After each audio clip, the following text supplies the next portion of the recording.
Bonjour Sylvie! Bonjour Jardine! Comment vas-tu? Je vais super excitée aujourd'hui, et toi? Moi aussi, je vais super bien! Sylvie, regarde, les amis sont là aujourd'hui! Ah, bonjour les amis! Bonjour les amis! Et si c'est ta première fois avec nous, tu peux toujours réécouter les émissions précédentes sur notre chaîne YouTube. Alors, demande à tes parents de t'abonner pour rien manquer dans l'avenir, parce que tu veux pas manquer aucune histoire. Cette semaine, on voit des histoires de David tous ensemble. David rend le bien pour le mal. Je me demande si c'est une bonne ou une mauvaise histoire, ça. Ah non, on verra. Mais avant de se rendre à l'histoire d'aujourd'hui et de nous amuser au quiz, laisse-toi debout pour louer et chanter Dieu avec nous. Allez, tout le monde debout! Bonjour les amis, on va louer ensemble Jésus.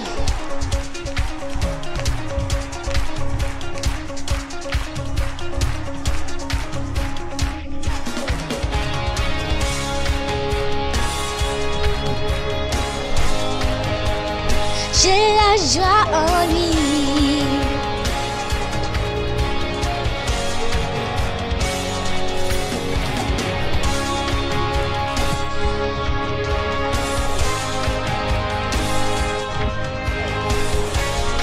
J'ai la joie.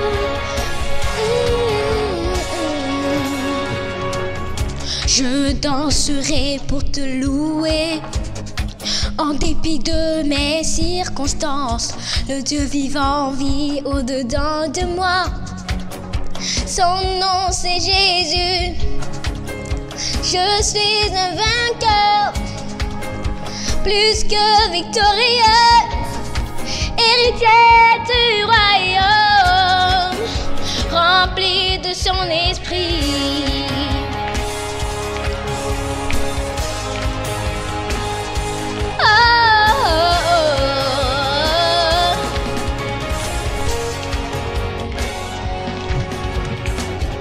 Je danserai pour te louer, en dépit de mes circonstances.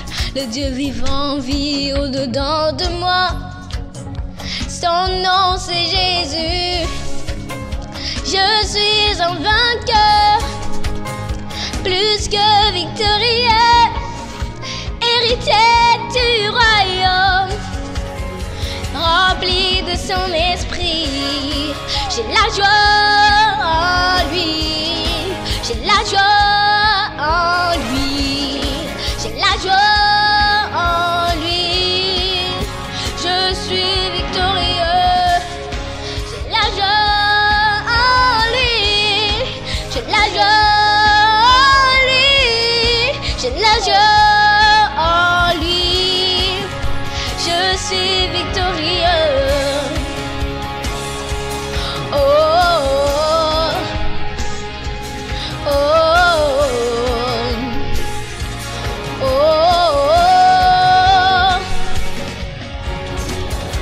Toute arme forgée contre moi sera sans effet. Le Dieu vivant vit au-dedans de moi. Son nom c'est Jésus. Je suis un vainqueur, plus que victorieux, héritier du royaume, rempli de son esprit. Oh, oh, oh, oh, oh, oh.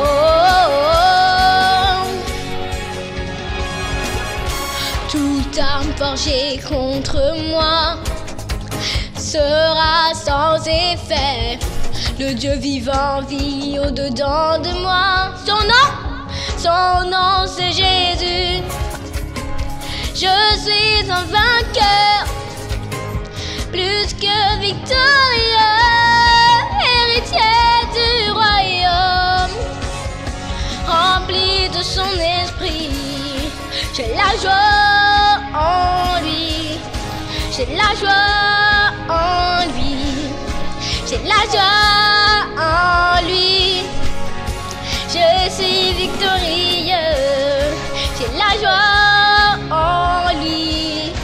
J'ai la joie en lui. J'ai la joie en lui. Je suis victorieuse. J'ai la joie. J'ai la joie. J'ai la joie. Je suis victorieuse. J'ai la joie. J'ai la joie. J'ai la joie. Je suis victorieuse. Plus que victorieuse. Plus que victorieuse. Plus que victorieuse. Plus que victorieuse. Bien plus que vainqueur. Bien plus que vainqueur. Bien plus que vainqueur. Bien plus que vainqueur.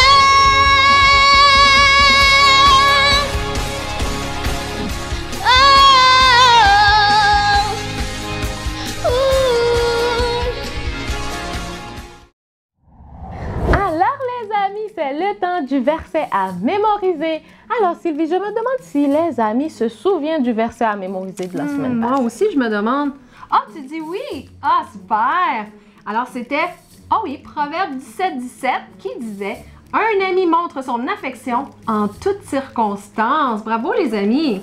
Alors cette semaine, c'est Romains 12, le verset 17 qu'on va mémoriser tous ensemble avec Sylvie. Et ça nous dit « Ne rendez à personne le mal pour le mal. Cherchez à faire le bien devant tous. » Sylvie, est-ce que tu aimerais aider les amis à mémoriser le verset à la maison? Absolument. Alors, toi, répète avec moi, OK? On y va. Ne rendez à personne Ne rendez à personne le mal pour le mal. le mal pour le mal.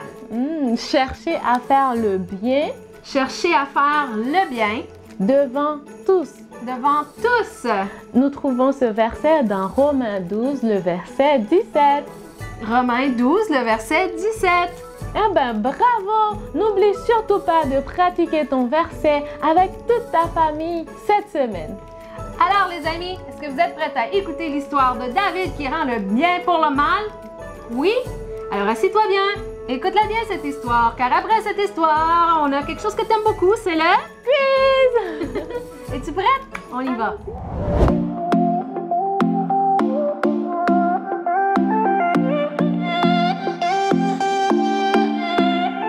Bonjour les amis, bonjour, bonjour. Je suis tellement heureuse de vous retrouver aujourd'hui pour notre 3e émission qui parle d'amour. D'amour, encore d'amour, toujours d'amour. Alors ici, nous allons continuer avec l'histoire de David, ce vaillant héros qui a rendu le bien pour le mal qui lui était fait. Écoute simplement. Alors on se rend compte ici, comme la Bible nous le dit dans Samuel 22, que Saül, il continuait à vouloir tuer David. C'est-à-dire ce projet-là, il ne pouvait pas l'arrêter. Il le voulait. Il voulait empêcher David de devenir le futur roi d'Israël. Te rends-tu compte? Penses-tu qu'on peut empêcher le plan de Dieu pour ta vie? Je te rassure que non. Personne, aucun homme, aucune circonstance ne pourrait arrêter le plan de Dieu pour ta vie. Et c'est le cas avec David. Écoute et tu verras. Alors, on dit David, la Bible nous dit David s'est enfui et il s'est sauvé où? Dans la caverne d'Adulam, où sa famille est venue le retrouver. 400 hommes qui se trouvaient dans la détresse, qui avaient des dettes ou qui étaient mécontents, ils se sont rassemblés autour de David afin de faire de lui leur chef. Et oui, David est devenu leur chef. Il le savait, il savait que David était un vaillant héros. Alors près d'Adulam se trouvait la ville de Kéla. Des raids des Philistins venaient attaquer la ville pour y voler du grain. Quand David l'a appris, il a appris cela. Il demanda à Dieu s'il fallait vraiment qu'il affronte ces Philistins-là pour qu'ils ne viennent plus voler le grain des habitants de Kéla. Alors l'Éternel lui a répondu. Écoute ce que l'Éternel a dit à David. Il a dit, lève-toi, descends à Kéla, car je livre les Philistins entre tes mains. Alors, sur cette parole de l'Éternel, David et ses hommes, ils ont infligé une grande défaite justement à ces Philistins. Ils ont délivré également les habitants de Kéla. Alors par la suite, le roi Saül, il a appris, oui, il a appris que David était à Kéla. Et à ce moment-là, il a pensé enfin avoir piégé David. Il le pensait, mais ce n'était pas le cas. Alors David, encore une fois, a appris que Saül complotait contre lui. Il a demandé au prêtre Abiathar, oui, de demander à Dieu si Saül allait attaquer Kéla. Oui, et si ses citoyens allaient le livrer à Saül. Et notre Éternel, notre Dieu qui répond toujours, a répondu. Et oui, le Seigneur a répondu que Saül attaquerait, oui, vraiment, Kéla et que David serait remis entre les mains de Saül. Alors, à cette parole de l'Éternel encore, David s'est dirigé vers les forteresses du désert autour de Ziph. Saül a cherché à tuer David, mais il ne l'a pas trouvé du tout. Il ne l'a pas trouvé. Alors David, à ce moment-là, est allé à Horesh. Le fils de Saül, Jonathan, s'est rendu secrètement à cet endroit-là, à Horesh, pour rendre visite à David. Bien entendu, secrètement. Cela veut dire Saül, son papa, n'a pas été au courant de cela. Et Jonathan a dit à David, ne crains rien, car la main de Saül, mon père, ne t'atteindra pas. À ce moment-là, Jonathan avait presque la certitude que l'Éternel, le Seigneur, continuerait à protéger David comme il avait fait jusqu'à ce jour-là. Alors, il a dit à David, écoute ce que Jonathan dit, une parole sage d'un enfant, d'un jeune. Il dit, tu régneras sur Israël et moi je serai au second rang près de toi. Alors à ce moment-là, tous les deux, ils ont fait une alliance devant l'Éternel et ils ont poursuivi chacun leur chemin. Les gens de Ziph maintenant sont montés auprès de Saül et ils lui ont dit que David se trouvait sur la colline de Hakila près de Horesh. Alors Saül leur a demandé de continuer d'espionner tous les mouvements de David et de le tenir au courant. Tu sais pourquoi il voulait être au courant des mouvements de David, n'est-ce pas? Oui, bien sûr, pour pouvoir l'atteindre et porter atteinte à sa vie et le tuer. Mais notre Dieu ne pouvait pas laisser faire. Alors, qu'est-ce qui s'est passé? Saül et son armée, ils sont descendus dans le désert de Maon où David avait été vu pour la dernière fois. Alors que Saül s'approchait d'un côté de la montagne, David et ses hommes s'empressaient de fuir de l'autre côté. Tu vois ce que Dieu sait faire? Oui, ils se sont enfuis du côté opposé. On dit au moment où Saül était le plus proche de David, un messager accourut et dit, « À toi de venir, car les Philistins ont fait invasion dans le pays. » À ce moment-là, Saül a cessé de poursuivre David et il s'en est retourné pour aller à la guerre contre les Philistins. Parce qu'à ce moment-là, les Philistins envahissaient, oui, sa terre à lui, ses terres à lui, sa tribu. Alors, qu'est-ce qui se passe? David et ses hommes, ils se sont enfuis pour vivre dans les collines désertiques et les grottes autour d'Engedi, près de la mer Morte. C'est vrai. Le roi Saül s'est battu contre les Philistins. Et lorsqu'il a fini, il a appris que David était à Engedi. Et il est revenu avec 3000 hommes cette fois-là. 3000 hommes à la recherche de David. Wow! 3000 hommes pour seulement pouvoir atteindre David. Et jusque-là, l'Éternel ne pouvait pas abandonner David. Tout comme l'Éternel ne va jamais t'abandonner. Il est toujours avec toi. Écoute alors ce qui se passe. David et ses hommes, ils se sont cachés dans une grotte. Alors le roi Saül a eu besoin de se soulager et il est entré seul dans la caverne. Bien entendu, dans la caverne où se cachaient David et ses hommes. Tu vois ce que Dieu peut faire? Oui, c'est ce que Dieu peut faire. David et ses hommes, pendant qu'ils se cachaient au plus loin dans la grotte, ses hommes lui ont dit, « Voici le jour où l'Éternel te dit, je livre ton ennemi entre tes mains. Oui, traite-le comme bon te semblera. » À ce moment-là, Saül était presque livré, entre les mains de David. Mais écoute, vois comment David va agir à l'endroit de Saül. Alors on dit David a rampé. Oui, il a rampé à quatre pattes. Il ne s'est pas fait remarquer par le roi Saül. Et lorsqu'il est arrivé à la hauteur du roi Saül, au lieu de le tuer, écoute ce que David a fait. Il a coupé tout doucement le pan du manteau de Saül sans que Saül ne le remarque. Oui. Et il a dit à ses hommes, que l'Éternel me garde d'une action telle que de porter ma main sur le roi, car il est loin de l'Éternel.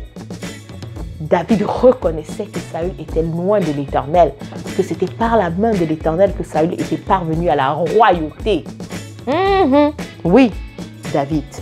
Et à ce moment-là, David a empêché ses hommes de sauter sur Saül afin de le tuer. Alors David est sorti de la caverne et il a appelé Saül. Il a dit, « Oh roi, mon Seigneur, oui !» À ce moment-là, Saül a regardé derrière lui et il a vu David qui s'est prosterné le visage contre terre à ce moment-là. Et David de dire à Saül, « Écoute, l'Éternel t'avait livré aujourd'hui entre mes mains dans la caverne. Mes hommes voulaient que je te tue, mais j'ai épargné ta vie car tu es loin de l'Éternel. » Il dit, « Vois donc le pan de ton manteau dans ma main. Je n'ai pas péché contre toi, mais toi, tu dresses des embûches pour m'ôter la vie. » C'est vraiment ce que Saül faisait. David n'avait rien fait, il n'avait pas péché contre Saül. Mais Saül ne cessait de dresser des embûches contre David. Et David continue en disant, « L'Éternel jugera et prononcera entre moi et toi. Il défendra ma cause, l'Éternel Tout-Puissant. Il me rendra justice en me délivrant de ta main. » Ça, c'est ce que David a dit à Saül. Quel est cet ennemi qui ne fait que se lever contre toi? Quel est cet ennemi qui t'importune? Quel est cet ennemi qui t'agace, ou ce voisin, ou ce collègue, ou ce camarade de classe? Tu n'as rien à faire contre lui. Tu n'as pas à lever la main contre lui. Tu as juste à dire que l'Éternel, oui, me juge. Que l'Éternel, oui, entre toi et moi, que l'Éternel règle ce différend. Et je te rassure que si tu n'as rien fait de mal, si toi, tu as manifesté l'amour vis-à-vis du mal qui t'était fait, le Seigneur te défendra, il défendra ta cause et tu seras plus que victorieux. Sois béni pendant que tu écoutes. Alors écoute, Saül a répondu à ce moment-là, « Est-ce bien ta voix, mon fils David ?» C'est Saül qui le dit. Alors Saül a élevé la voix et il s'est mis simplement à pleurer. Il s'est mis à pleurer. Pourquoi il s'est mis à pleurer? Est-ce que vous savez, les amis? Est-ce qu'il y en a qui veulent s'essayer? Oui, il y a un qui veut s'essayer. Pourquoi il a pleuré? Oui, il s'est rendu compte combien, à cet instant-là, il aurait pu déjà être mort. Mais ce n'était pas le cas. David ne l'a pas tué, non. David ne l'a pas fait. Pourtant, lui voulait tuer David. Quand David a eu l'occasion de le faire, David lui a fait du bien. Alors toi, chaque fois que tu as l'occasion, fais du bien à tous ceux qui veulent te faire du mal. Et comme la Bible nous le dit dans Matthieu 5,44, aimez vos ennemis. Aime tes ennemis. Si tu n'y parviens pas encore, demande la force à l'Éternel et tu y parviendras. Tu arriveras à aimer tous tes ennemis parce que c'est ce que l'Éternel nous recommande. Oui, alors, Saül de dire à David, écoute, tu es plus juste que moi car tu m'as fait du bien et moi je t'ai fait du mal. L'Éternel m'avait livré entre tes mains, mais tu ne m'as pas tué. C'était la triste vérité. Triste pour qui? Pour Saül, mais heureuse. Belle vérité, belle action de la part de David. Alors le roi Saül a dit à David qu'il savait maintenant que David serait le prochain roi d'Israël. Donc finalement, il se rend compte de la puissance. Il se rend compte du fait que l'Éternel est avec David. Alors il a demandé à David de ne pas tuer ses descendants et de ne point effacer son nom lorsqu'il serait devenu roi. Alors David a promis de ne pas tuer les descendants de Saül. Le roi Saül, à ce moment-là, est rentré chez lui. David, quant à lui, est resté à Engedi. Ah oui, David est resté à Engedi. Est-ce que tu as peur de quelque chose? Est-ce qu'il y a quelqu'un qui te fait peur, qui te menace? Manifeste l'amour. L'Éternel sera glorifié et il te glorifiera. C'est ici que termine notre 3e émission qui parle d'amour, qui parle de générosité. Fais-le pour la gloire de l'Éternel et je te rassure que tu seras béni. J'étais ravie d'être avec vous et on se revoit la prochaine fois. Soyez bénis, l'Éternel vous aime.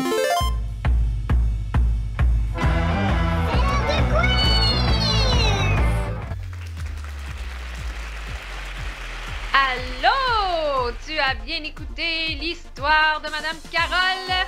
Oui! Et maintenant, tu es prêt à jouer avec moi?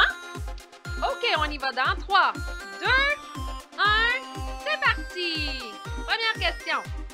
Saül voulait faire quoi avec David? Est-ce que tu t'en souviens? Est-ce qu'il voulait le couronner roi, l'emprisonner, le tuer, lui faire une fête? Saül voulait faire quoi avec David? Le couronner roi, l'emprisonner, le tuer ou lui faire une fête? Tu t'en souviens? Oui, c'est ça, le tuer. Pas gentil, hein? Et tu as raison, pas gentil. On y va, prochaine question. Combien d'hommes se sont rassemblés pour faire de David leur chef? Est-ce que c'était 4, 40, 400 ou 4000 hommes? Combien d'hommes se sont rassemblés pour faire de David leur chef? Est-ce que c'était 4 hommes, 40 hommes, 400 hommes ou 4000 hommes? Est-ce que tu t'en souviens? Ah! Oui, c'est ça! 400 hommes se sont rassemblés pour le faire chef. Bravo! David était un vaillant héros. Est-ce que c'est vrai ou est-ce que c'est faux? David était un vaillant héros. Vrai ou faux? Oui, bravo! C'est vrai. C'est un vrai héros, David. On continue. Qui David a-t-il livré entre les mains de... Qui Dieu a-t-il livré entre les mains de David? Je m'excuse. Est-ce que c'est les Cananéens, les Philistins, les Égyptiens ou les Jésubiens?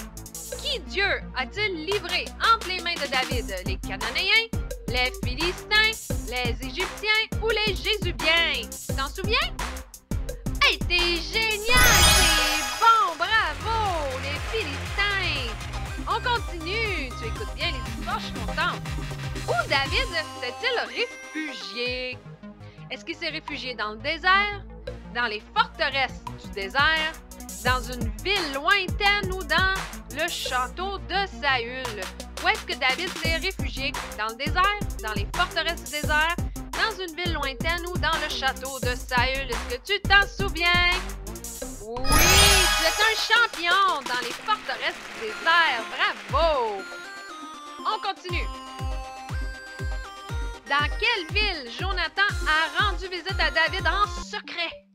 Est-ce que c'était à Oresh, Canaan, à Ziph ou en Jordanie? Dans quelle ville Jonathan a rendu visite à David en secret?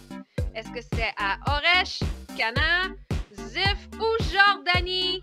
Pas facile, hein? Oui, à Oresh. Mon doudou est très bon. Génial. On continue. Prochaine question. Qui envahissait les terres de Saül? Est-ce que c'était les Philistins, les Cananéens, les Jésubiens ou les Jésusiens? Qui est-ce qui envahissait les terres de Saül? Les Philistins, les Cananéens, les Jésubiens ou les Égyptiens? Est-ce que tu t'en souviens? Oui! Tu écoutes bien les histoires. Bravo, c'était les Philistins. On continue. David s'est caché dans des grottes et des cavernes. Est-ce que c'est vrai ou est-ce que c'est faux? David s'est caché dans des grottes et des cavernes. Vrai ou faux? Absolument, tu as raison, c'est vrai. On continue. Saül avait une armée de 30 000 hommes pour trouver David. Est-ce que c'est vrai ou est-ce que c'est faux?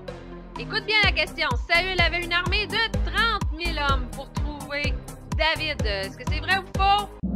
C'est faux! C'était pas 30 000, hein? Pour ceux qui ont dit oui, vrai, c'était faux. C'était 3 000 hommes. Bravo, les amis. Es-tu prête pour la dernière question?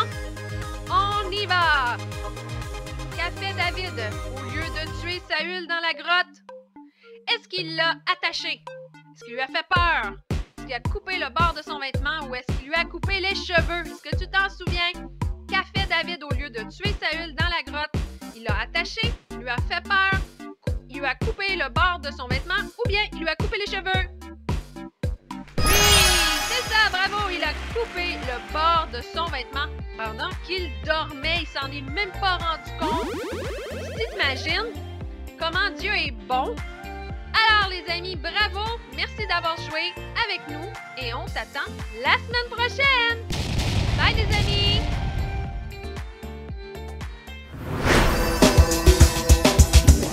Pour tous les jours que Dieu me donne et pour tout ce qu'il donnera, je chanterai pour que résonne dans ma louange un chant de joie. Pour la vie, pour la beauté de ce que Dieu a fait, tant de vérité, et pour m'avoir pardonné. Pour tous les jours que Dieu me donne et pour tout ce qu'il donnera, je chanterai pour que résonne dans ma louange un chant de joie.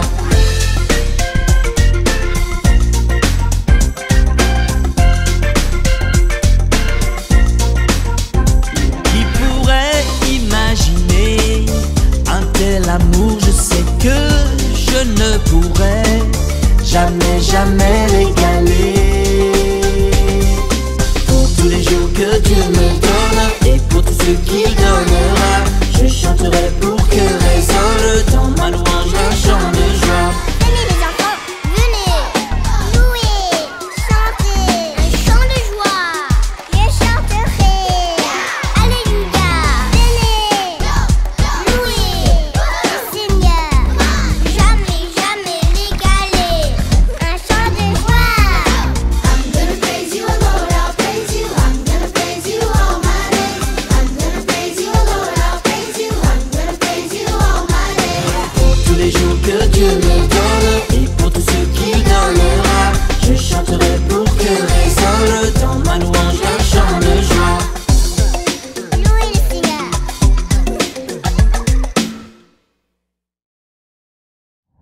N'oublie surtout pas de pratiquer ton verset à mémoriser cette semaine parce que c'est Romains 12, verset 17.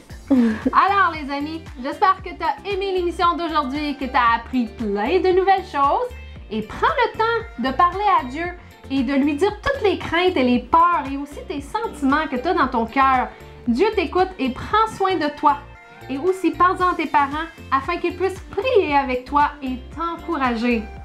Alors c'est la fin. Maintenant, on vous dit au revoir. On vous aime tous. Passez une excellente semaine bénie et on se revoit la semaine prochaine. Gros bisous.